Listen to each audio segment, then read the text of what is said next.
대한민국의 영원한 주적인 중국과 일본은 2022년 올해 한국산 KF-21 전투기 개발 과정을 보고 입을 다물지 못하고 있는데요.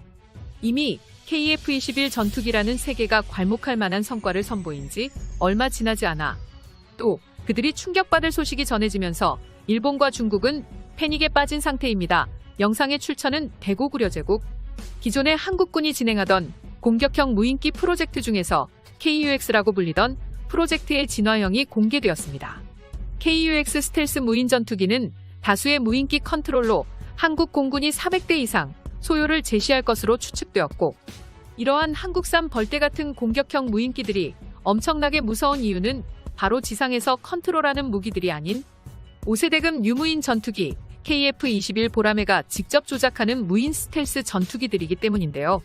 그러니까 기본적으로 내부에는 어느 정도의 인공지능 기술이 적용되어 있어 자체적으로 비행을 하고 편대를 유지하면서도 리더 조종수의 명령에 따라 즉각 합동으로 또는 각각 개별적으로 전투 목적을 하달받아 수행하는 무인 전투기 체계를 한국이 비로소 보유하게 된 것입니다. 현재 중국과 일본은 한국의 항공기 산업을 매우 위협적이라고 격렬하게 표현하며 연일 보도하고 있습니다. 그런데 국산 스텔스 무인 전투기와 함께 유무인 복합체계를 진행할 KF-21 전투기의 블록 3까지 공식적으로 현실화되자 그 충격은 배가 됐습니다. 2022년 현재 기준 전체적으로 한국의 스텔스 전투기 생산 능력은 미국 대비 74% 수준의 기술력을 가진 것으로 평가받고 있는데요.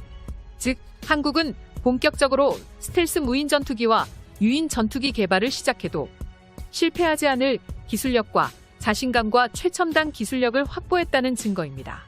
KF-21 보라매 사업은 널리 알려진 바와 같이 한국 공군의 전투기 노후화로 인한 촉박한 배치 일정을 맞추기 위하여 국내 기술로 개발한 뒤 이미 완성된 일부 기술을 고려해 블록 형태의 단계적인 개발 계획을 채택했습니다. 이번에 공개된 KF-21은 공대지 무기 운용 테스트를 완료하고 곧바로 K-21 블록 2가 등장할 계획인데요.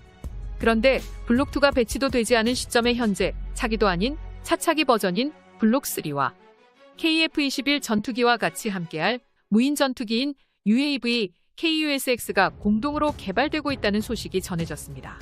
한국이 KF-21 전투기를 개발하기 이전에 스텔스 무인 정찰기 개발 사업을 먼저 시작한 이유가 있었습니다. 그 이유는 바로 스텔스 무인 전투기 사업을 통해 개발되는 내장형 웨폰베이 기술, 스텔스 향상 및 RAM 기술, 매립형 EOTS 기술, 통신 안테나 기술 모두가 KF-21 블록 3에 그대로 도입될 기술들이기 때문입니다. 한마디로 큰 그림을 그린 것이죠. 한국형 스텔스 무인 전투기 개발 사업은 먼저 미국의 아크 170, 센티널과 비슷한 스텔스 무인 정찰기를 개발한 이후 이어서 무인 전투기를 개발하는 계단식 사업으로 알려졌습니다. 당시 일각에서는 성능도 떨어져 국산 훈련기에도 장착하지 못하는 엔진을 개발하는데 막대한 개발 비용이 들어간다며 난리를 피우는 사람들이 있었습니다. 또한 일부 언론에서는 겨우 소수의 무인 전투기를 위해 엄청난 개발비와 리스크를 감당하면서 굳이 국산형 터보팬 엔진을 개발할 필요성이 있을 거라는 보도를 통해 한국이 개발하는 무인기용 국산 터보팬 엔진의 당위성을 의심하기까지 했습니다. 그런데 지금 그 해답이 나왔습니다.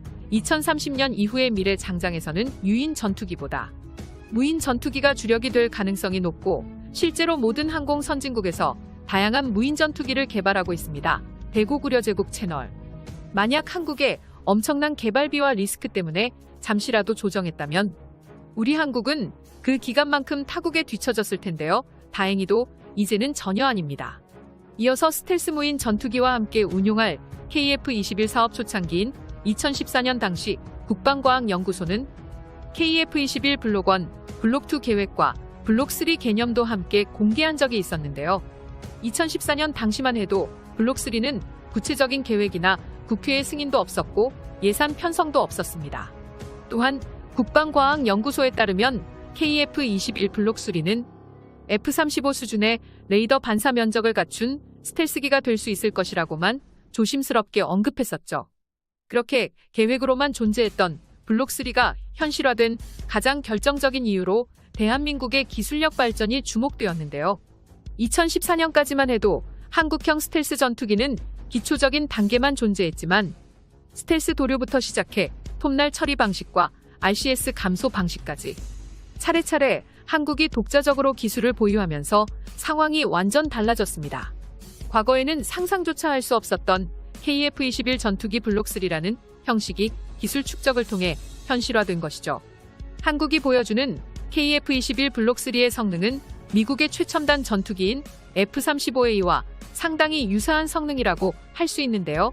보통 항공용 기술은 개발 기간만 최소 5년에서 7년 이상이 소요되는 경우가 허다하며 경우에 따라서는 10년을 훌쩍 넘기는 일도 다반사입니다.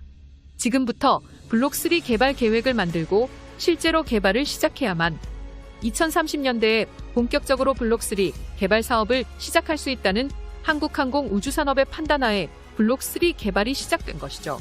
블록 3를 획득하기 위한 기술력 획득의 시간을 엄청난 예산 투자와 인력 투자로 조금씩 격차를 줄여나가야 하는데요. 결정적으로 한국형 스텔스 무인 전투기인 UAV 개발 사업을 활용해 KF-21 블록 3와 무인 전투기에 사용할 수 있는 내장형 무장창을 개발 중인 것으로 확인되었습니다. 대고구려제국 TV. 한국형 내장형 무장창은 F-35 전투기의 DA-SEO와 유사한 매립형 방식이며 이외에도 스텔스 형상의 전자광학 조준 장비 등 KF-21 블록 3에 필요한 스텔스 기반 기술 개발 일정을 실제로 계획해 두었습니다. 이에 앞서 KF-21 보라매는 처음부터 스텔스 전투기로 지날 수 있도록 F-21 랩터, F-35 전투기와 유사한 스텔스 기체 설계가 채택되어 RCS 수치를 대폭 감소시키는 것은 물론 기체 구조물 상당 부분에 레이더 흡수 구조제 RAS를 적극적으로 사용하고 있습니다. 또한 일반인에 잘 알려지지 않은 한국형 스텔스 기술도 대거 도입됐는데요. 보람의 개발 일정을 구체적으로 살펴보면 오는 2026년까지 공대국 능력을 갖춘 블록 1을 개발한 뒤 2028년까지 공대지 무장을 겸비한 블록 2가 개발됩니다. 여기까지는 우리 국민들에게 잘 알려진 내용이죠. 여기다가 KF-21 전투기와 함께 운용할 무인 전투기 개발이 진행되고 있다는 것입니다. 국방부 관계자에 따르면 한국형 5세대급 전투기를 위한 전투기 기술은 이미 상당한 수준으로 확보했다고 확인해줬는데요. 그런데 반가운 소식은 이뿐만이 아닙니다.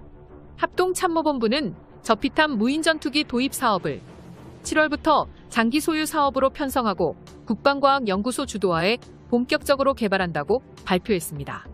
사실 한국형 스텔스 무인 정찰기 사업은 2010년대에 시작될 당시부터 국비로 관리되면서 연차적으로 조심스럽게 개발이 진행되고 있었는데요. 그런데 국방과학연구소에서 돌연 이런 사실을 공개해버린 것입니다. 이런 상황을 미루어 짐작하면 현재 한국은 강력한 수준의 스텔스 무인 전투기가 개발되었고 그 완성이 목전 앞에 도달했다는 이야기입니다. 2021년 방사청과 한국항공우주산업은 올해 하반기 스텔스 연구 용역 결과에 따라 완전한 스텔스 기능을 갖춘 5세대 이상으로 진화하는 보라매의 블록 3 개발 계획을 추진하기 위한 추가 예산 편성을 수락받았는데요. KF-21 보라매가 5세대급 스텔스기로 진화하려면 미사일 등 무장 및 주요 탐지 장치를 전투기 동체 내부에 숨기고 표면을 특수 처리해 적기 레이더에 탐지될 확률을 획기적으로 낮춰야만 합니다. 다행히도 한국항공우주산업의 개발진에 따르면 5세대급 스텔스 전투기의 기초적인 내부 매립형 무장창과 전자광학, 표적 장비, 적외선 탐색 추적 장비 등의 통합 내장 장비들을 주요 요소로 하는데 난이도는 높지만 기반 기술을 한국이 모두 확보됐다고 밝히고 있습니다. 따라서 KF-21 블록 3는 다른 나라의 도움 없이 순수하게 우리 기술력으로 충분히 개발할 수 있다고 밝힌 것입니다.